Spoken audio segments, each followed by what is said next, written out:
I'm just hopping on. I have a it's a random holy conversation. I'm testing my service. I'm using Wi-Fi to see if I have a decent connection. Got some changing that had happened. Let me see what's up. If it's this computer, or if it's what could it be?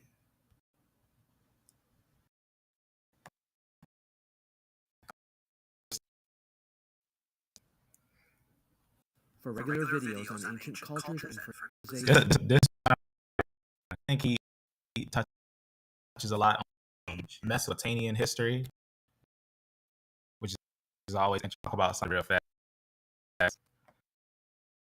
I got a challenge I'm going to bring forth that I want to see if what people get.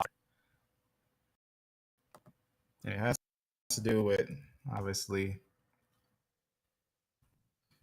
roots, because I've been going over the roots of lines for a while, and it's interesting. You know, with A1a, I'm going to make a challenge to see if someone can convince of the actual fossil roots of E1B1A. See if that's what I see. There's an individuals that always have different ideas and stuff. I like to look at the comments and see what people are saying and whatnot nowadays. That was someone that's something that someone was saying. Let me see where is that on this one. No, this one. It's on this one. So this is just a test today to see how this is going to something. I'm gonna see what's up with it. But there's some interesting things that if you look at if someone goes into genetics and stuff and they look at the mutation rate and whatnot, you'll notice something really interesting that people often make a flaw with. And what's the word I'm looking for? They mess up at when they look at the mutations SNPs, right? Because there's a difference between a node and a clade. A node, an actual, like, you know, a son of a son of a son, and a root that would make almost every son that would descend from it. But let me just point out something. I thought that comment was interesting. This man just put a comment just recently, and he had something interesting to say about Ham, Shem, and Japheth. I think it's interesting finding Ham, Shem, and Japheth. I think the evidence is there. I think we have a genetic Adam. I was just talking to someone recently about, because a long time ago when they were talking about genetic Adam and Eve, they were saying they didn't live at the same time. Well, genetic reports are showing that obviously genetic Adam and Eve lived at the same time. Right? Genetic Adam and Eve. You ever seen that? Maybe could go to it real fast.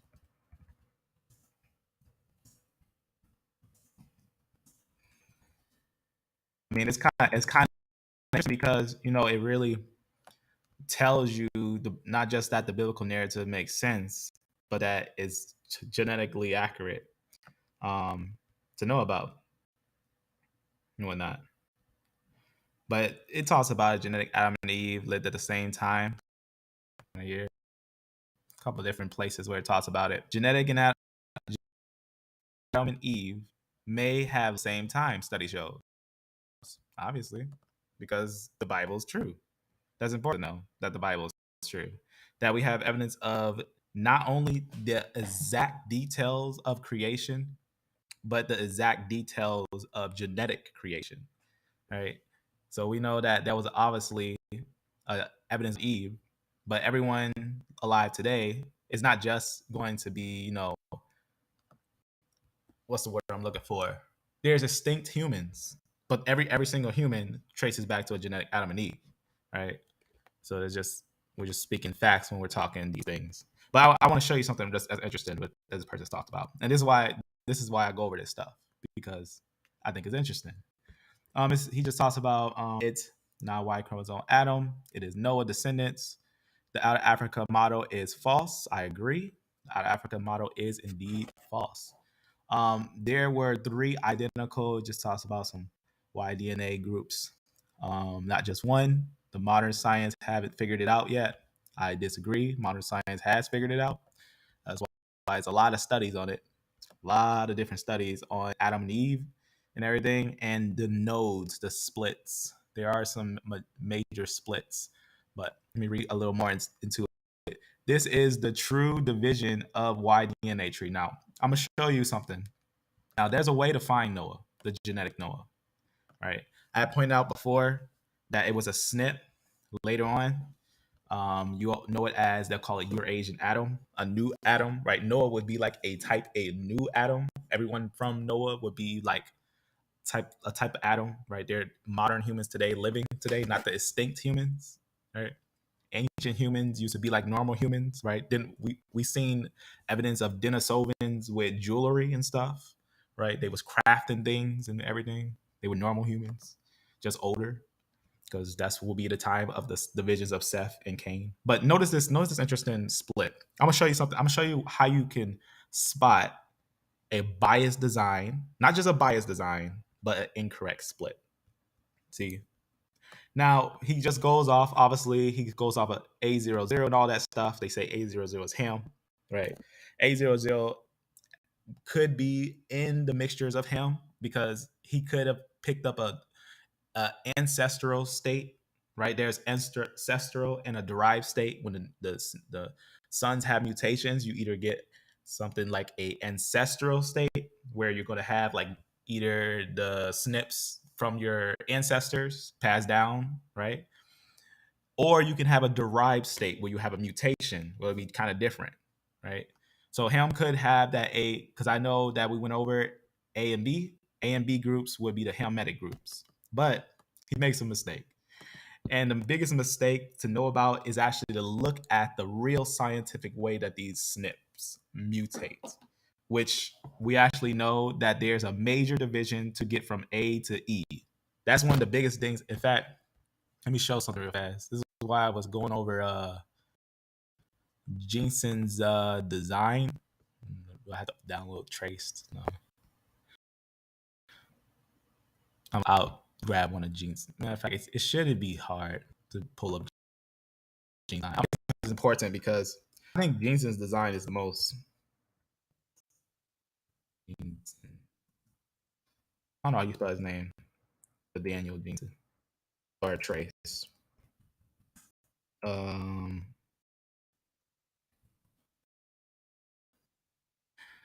want to find his like little table because I got one, but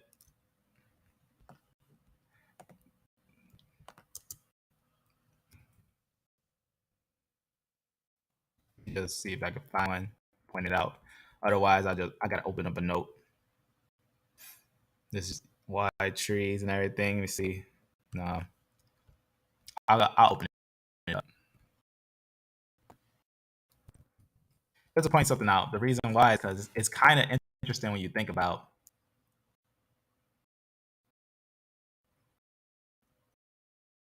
All right, I'm gonna be long today. I don't have my charger, so a little charge. But let me just go to this design here. All right. So when we're talking these things, you know that we're talking real things that match the biblical concept. And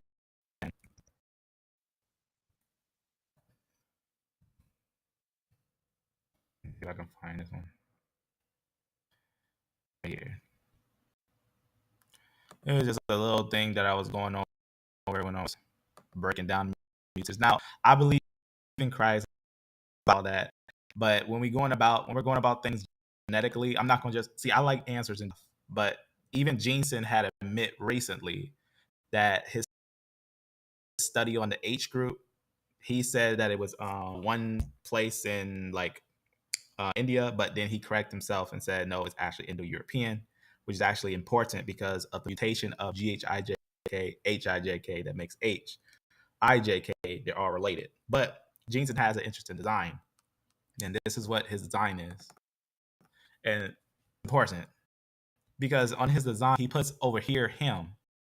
But what's interesting is from him's descendants, you're going to get H and G and F, which is interesting because from F-M89 actually makes G H I J K, H I J K, I J K, which makes your I, J, and your K groups. This actually would descend this way, which is kind of, I don't understand how he did this. And the weirdest thing about it is that it descends from the CF groups past the CT groups into the DE groups and then into what looks like a split from a band that makes your A and B groups, which is odd because even when we're putting the pieces together and everything, we know that even Jensen said just recently that A00 is probably older. It has more SNPs. We know that it's an ancestral state, right? It would probably lead us to evidence of Seth and everything because A00 splits from the Denisovan and the Neanderthal. Neanderthal's A000 with A with 3 zeros, and Denisovan A0000 A with 4 zeros. So that would actually lead us to that ancient atom, the ancient atom that brings those lineages together, besides the Eurasian atom from the division of BT and CT. So, but what I found interesting was, let me just read from the person's highlight. Now, I don't think this person's a geneticist or anything. I just think it's interesting. So the reason why is because first he goes with that concept of trying to make A and E together, which is a separation at CT. That's important to know that CT makes a major separation. But then he goes on and tells us about what he believes to be Shem. And so he goes on and tells about Arphaxad, and he tells us of some crazy, I don't know how to explain this mixture that he has here. I don't know what he is saying is that line on this. I do not understand it because it looks like he just said Arphaxad is pretty much everything under looks like IJK because all this on the sides right here under CF will be IJK. Besides, he threw a D on there, so I don't know what's going on there. Even in the sense of IJK is probably more CF, but then D's on there, so I don't know what's going on with that. But here he put Asher as J1. Now this is what's interesting. He makes Asher J1 and G both. He makes G and J Shem. Right now, here's where it gets interesting. Now, if J1 is Asher and J1, let me just type something down here. J1 comes from J-M304, which is a node that makes both the sons of J1 and J2, pretty much. You can see right here, this will be J2, right here. So wait till I show you why I'm showing you this. So J2, and from this father right here, you also would get J1 here. So this would actually be your J1 in a sense. My bad, I clicked the wrong one. Or did I? Right here. But this will be it right here. Right? This pretty much will be this right here will be the line that makes as you can see J1. This will be the line that makes the P58 lines. Now that's why they claim it to be Jewish. So right here he also claims it to be Semitic. But notice quickly, he actually puts under Japheth IJKLT, and he puts Gomer as some of these lines. But let me show you. Let me just go down. Remember, IJ right here. What's interesting about this, about J, is that IJ started together. So if we go back one node, so this is a root node, JM304, go back one node, you can notice that IJ will be 1. So that means that it has to be either Ham, Shem, or Japheth. Why? Because it doesn't make IJ doesn't make DE, nor does it make A and B. So that means it cannot be Noah, right? It can't be Noah. It's not going to make every lineage living today. Every male living today will come from Noah. So if we can't make every lineage today, is either Ham, Shem, or Japheth, right? It can't be multiple lines because that's just how genetics work. If you know about how these families work, a lot of people who go into historical information and history, they find it very valuable to go into the chromosomes, these Y and T, the Y DNA, the mtDNA stuff. But notice this, that he puts J Vane as J2. I believe J Vane is J. You know why? Because if you go deep into the history, you'll notice that it will be around those areas. He puts I as Magog. So I and J, he actually labels as Japheth. But then he takes one of the same branches and makes one of them Semitic. Now remember, both the J1 and J2 obviously comes from IJ, but not just that. It also comes from the root node JM304. And what's interesting about that, right? What's interesting about that is that you can't just have one of these being Shem and one of these being Japheth. That's just senseless. That just makes no sense. But the reason why I'm showing you that is so that you can understand that it's not about trying to bend the data to fit any type of narrative, right? You can't bend the data to fit any type of narrative. You gotta let you don't want the evidence to come from the theory, but you want the evidence to lead you to a theory. You make a theory off of the evidence. You don't make a theory and then try to find evidence to fit the theory. That's just not how science works, and it's not even how the biblical narrative works. That's just not how it works. So this is an example of basically tripping on your own work. The whole schism thing here that he has here obviously is a mess, right? He makes Madai not just J2 and R1. And so he's making many of the sons of Japheth I and J groups. So many sons of Japheth I and J. I tried to have a conversation with him. Then he said pretty much that, everyone's going to be one to their own opinions, feeling like they're correct. But that's why we always prove all things, hold fast to that, which is true.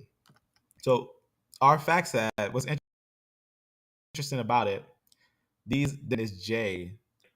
We know that those are going to come from a root node all the way back at this one, GHIJK, right? This is real mutations, real SNPs. Find the evidence of it. We actually have the fossils. We it even goes on one of the interesting ones that were found, one of the main ones that were found, like this one, basal haplogroup paragroup HIJK has been found in a Mesolithic European, and IJK has been found in Upper Paleolithic European. So it actually ties that whole family together, right? This whole family right here is all tied together, being descendants, right? What that means is that if Noah is real, and we know he's real, and you had 3 sons in a boat, you can't just take a handful of these and put them on a boat at the same time with Noah. Either you gotta sum them down into 3 nodes, to 3 sons, 3 splits, and that's the only way that you can make that make sense. You gotta show that you can. Obviously, they're genetically related, but you gotta show how they are brothers, but don't make each other. They can't make each other, because how can Ham make a Japhethite, and how can Shem make a Hamite? You see what I'm saying? That would be impossible and illogical. That would just, biblically speaking and scientifically speaking, it just wouldn't make sense to do anything like that, right? So it's about going about it very sometimes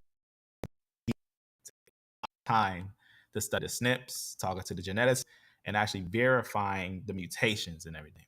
The reason why I say that is because I did a video on my page. If you subscribe, it will be the first video that you will see on the page, and it's a summary of the 4 sons of Ham, Shem, and Japheth scientifically, right after the biblical flood. And if you notice, we have a lot of conversations with geneticists. For example, I'm just going to show you a little highlight here.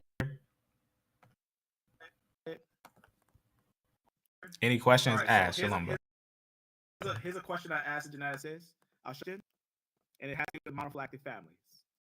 So I must ask again, as I seen the tree on the site, I need a second professional confirmation, because I already talked about this with a geneticist. I was talking to a geneticist on WhatsApp privately, having a conversation on how these monophyletic families work.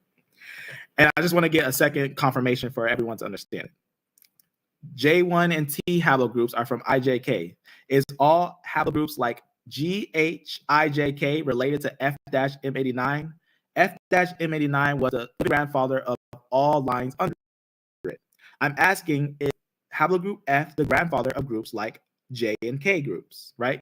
Because that's important. K groups just means all those under K, right? Does it mean all those under K? Right here, you can see K, at the bottom here. All these are under K, L, T. So I'm saying it are J groups, which are under F, also related to K groups, which are also under F, but under K. So that's what I'm basically saying. So this is what they say. This is going to be big Y specialist, information specialist. This is what they say. So thank you for contacting Family DNA. Haplogroups J1 and T are downstream of haplogroup IJ. You are also correct that F-M89 was the ancestor of GHIJK and all other branches downstream of that SNP or that SNP and haplogroup. So you could say the original progenitor, right? Remember how we talked about that? F through R are related. The original progenitor, right? The original progenitor of the haplogroup F is, however, many great grandfathers of haplogroup J and K. That means if they're the grandfather, right? If we put down the biblical narrative, what does that mean? If F is a grandfather, what does that mean? That means F has to come from one father, right? F's descendants, J, K, G, I, they all have to be one branch from one family. That's important. We'll get back to there, and we'll talk about that when we start showing Ham, Shem, and Japheth. We haven't talked about them yet. Who's Ham, Shem, and Japheth? We'll just talk about roots. So again, grandfather of haplogroup J and K. J and K are downstream of F. And descend from the man, that's important. It's not just letting you know that this is just some scientific method that is saying. Now remember, all these names, F through R and all those names and whatnot, it's just things that they're given to areas of the Y chromosome that basically don't go to recombination. I'm not going to make it too complex, but it's just names that they give to certain areas that they know are connected by certain mutations that basically connect by certain SNPs. Long story short. So they know that it's actually connected. It says the man who first had F-M89 mutation. So remember how I said you got to remember F-M89? That's why F through R. F makes all of these all the way to what's under P, which is R and Q. So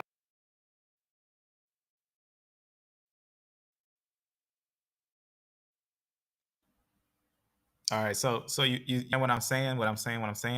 So when I see personally, right? What they do is like they'll take J1, right? Because the world, wait, oh, those are Jews.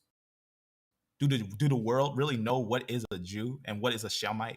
Does the world know what a Jew and a Shemite is, or do we have to verify that historically, genetically, scripturally, and by the facts of the matter of how these families work? Probably we have to do all those methods to find out what it is, because we can't just take one haplogroup and say, well, I like that one, or that's the one they say is Jews, and say it always been Shemitic and it's been Jews. But if we trace it to its origin, why do we find it as ancient Indo-Europeans? Why do we find it as rooted in Europe and in Indo-Iranians, which is Indo-European, Indo-Iranians is highly related. So how do we find them as Hittites, and how do we find them as these other lines? So that's important. Not just that, but the mutation proves that if we already know without a doubt that many of the groups under IJK are Indo-European and might have ties to Japheth, right? Because many people are honest. They'll admit that at least are some groups underneath K are Japheth. Right? Even right here, he puts IJK LT as Japheth. Okay, well, IJK LT is Japheth. That means every single thing under I is Japheth. That's important.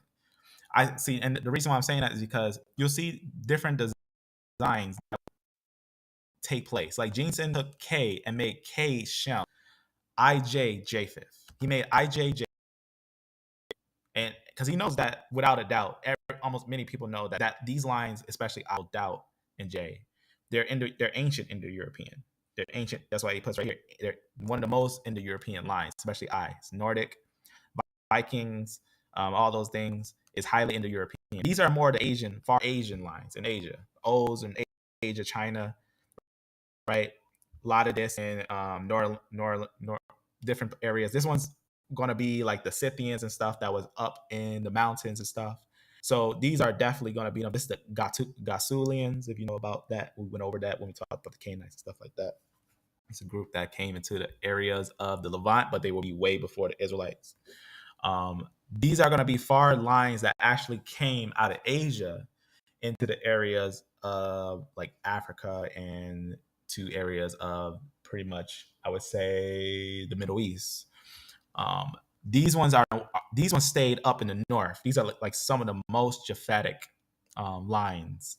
They're like some of the most Japhetic lines. I would say the most likely candidates. So I think Jensen did okay on that. But because he made IJ Indo-European, we understand that IJ and K are connected by IJK. And IJK is not Noah.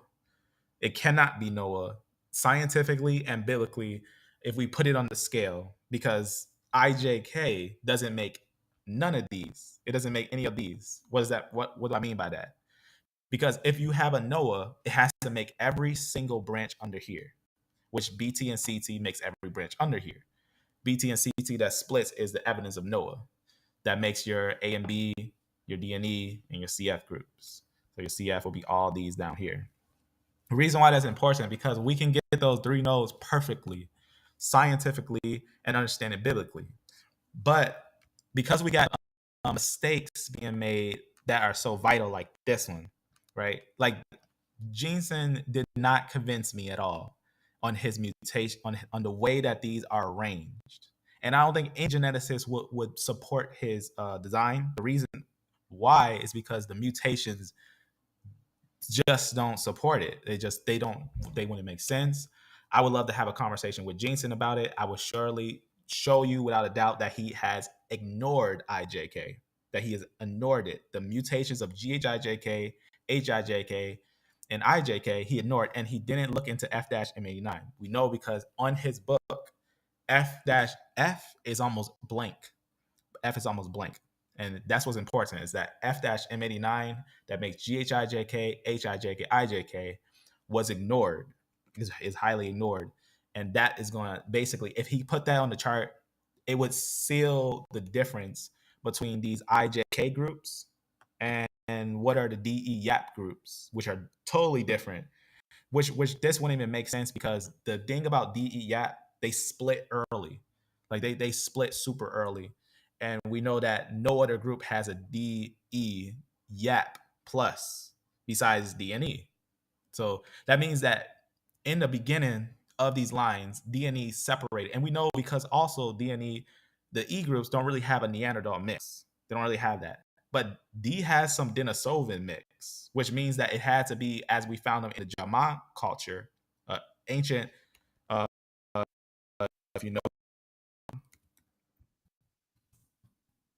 ancient culture in Japan, right here, a long time ago. But that's where we found the D group, is a Paleolithic, said Paleolithic time. Now, I'm actually a young Earth creationist, but the reason why I work these older years, so we can understand culture, understand these things, we can understand what's going on here with a lot of these things. But I'm not going to bend information and make these modern. I'm not going to say that this D is not a BC culture. This the Jaman culture that was before the later Japanese culture, we know it's ancient culture, right? We can debate the years all we want, right?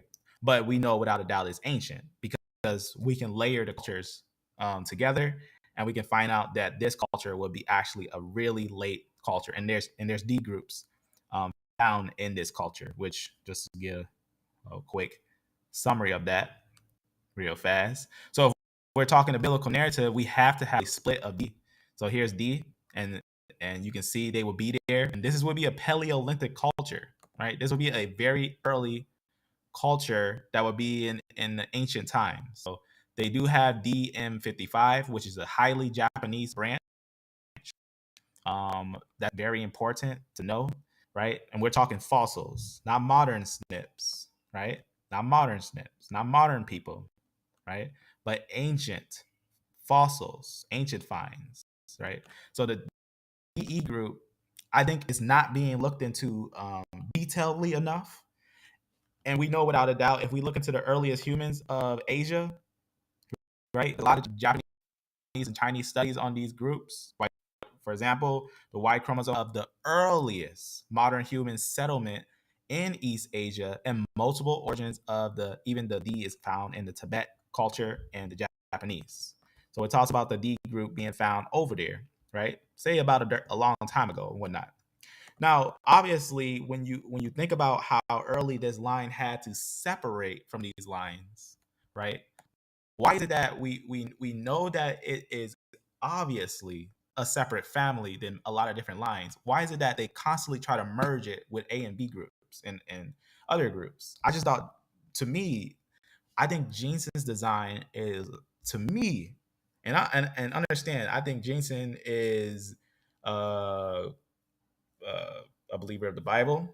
I think that he can do some great work. I think he is a geneticist, but as geneticists are, they don't have every single historical document. They don't have every single fossil in their face. And we know he doesn't. We know Jensen doesn't have every fossil because he's still asking people to take genetic tests, modern people. He's asking modern people to take genetic tests to try to tell people ancient origins. You hear what I'm saying? He's using modern people in some incidents, some incidents that he used modern people to tell you ancient origins. So he's still telling. You can see that if you see a lot of his the series traced, and he'll say, "Well, let's go ahead and submit your test and everything," and so you can get a clear picture on what's going on. You gotta look into the fossils a little careful because a mutation here, that this mutation from here, just wouldn't make sense at all. Just wouldn't make any sense at all. Because here you get a YAP. When does the YAP get introduced? Because we know H, G, F does not have a YAP group. That means they don't make YAP groups because YAP group gets a YAP early. Is a long story on the YAP plus allele that is actually major in the DE group, that YAP group. And actually, that was an early design that he had when he showed the separation of A and B, the DE YAP plus groups, and the CF groups. That was a design that he had that actually showed that. But I don't know why he didn't continue with that, because that would be key to find out those three nodes, how different the DE YAP groups are to the rest of them. That's actually very important. But this is an example of a error in split, just like this design here. The reason why it's quite obvious is because he's making Japheth obviously a mess, and he's making many of them a mess. He's not really understanding the split. He's not understanding how the split is. And when I say a mess, I mean in the sense that how can J1 be Shem and J2 be Japheth when they both come from J-M304? That's senseless. It wouldn't make any sense at all. Right? That's one of the designs that I'm talking about. When we see things like that, it's just not even something to consider when you understand genetics, to consider that one SNP or one family, like a later family, like J or something like that, could be two different individuals. That can be Shem and Japheth at the same time. All right? How can the node J be a Shemite and a Japhethite when we have a separation at Noah and his sons fairly early? So if we're saying that, if we're going with the real reality that we can find Noah, let's at least make it make sense. Let's make it make sense. Let's show that we can make three different family lines that don't make each other, because a Hamite cannot make a Shemite and a Japhethite cannot make a Hamite, right? So how are we getting in the sense of some of these designs that you're seeing that you would actually be able to create these other lineages from the same lineage? You see what I'm saying? That just wouldn't make sense biblically for what is a Hamite, Shemite, and a Japhethite. So it's about getting the actual mutations split down, and that's one of those things that I think, things to see what it would, asking questions and finding out what it would be, would make it very, very clear to see what's going on with those things. But just doing a little test today, a little Let me know how it sounds, or I'll just check it afterwards to see how it sounds and whatnot. So that is not really much today. Just a little summary to talk about some things. So indeed, there's a genetic Adam, right? A genetic Adam and Eve. That's something that we know without a doubt. And that there is a understanding to the split separations of the families to find out what's going on with these things and whatnot. But we also got to be careful on how they split. So we'll be going about that off. So with that, any questions? Let me know. Otherwise, I'm gonna end it right there. May you be blessed. May you be beloved.